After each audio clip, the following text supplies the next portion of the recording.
আজি হ'ল আগষ্টৰ 11 তাৰিখ আৰু আজিৰ দিনটোতে 3 বছৰ আগতে মোৰ মা এই পৃথিৱীখনৰ পৰা নোহোৱা হৈ গৈছিল। আপোনালোকে সকলোৱে নাজানে, হয়তো কিছুমানে জানে।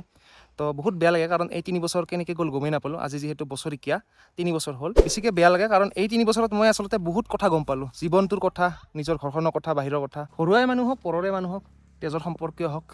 তো এই মানুহবোৰ বহুত পাব, কিন্তু নিজৰ মানুহ, মনৰ মানুহ কোনেও নেপায়। কিন্তু তাৰ মাজতহে এজন দুজন হয়তো পায়। তো সেইটোক লৈ আপোনালোকে মানে ভাল পাব, আগবাঢ়ি যাব।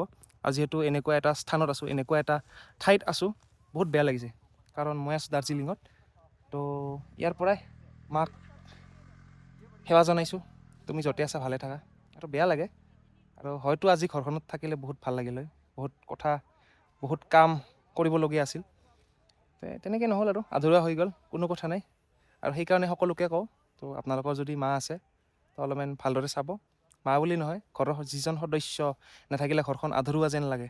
তো সেইসকল ব্যক্তিক বা সেই পৰিয়াল, মানে যেকেইজন সদস্য থাকে, সেই পৰিয়ালটিক মৰমেৰে ৰাখিব। পইচা পাতি আজি আহিব, কালি নাথাকে বা কালি নাপাব, কিন্তু এই মানুহকেইগৰাকীক বা মানুহকেইজনক যদি হেৰাই নহয়, তো জীৱনত শেষ সময়ছোৱালৈকে আপুনি ঘূৰাই নাপায়। তো তেনেকুৱা কথা। তো সেয়ে ক'লোঁ আৰু। তো কি ক'ম, বেয়া লাগে বহুত। তো মিছ ইউ মা।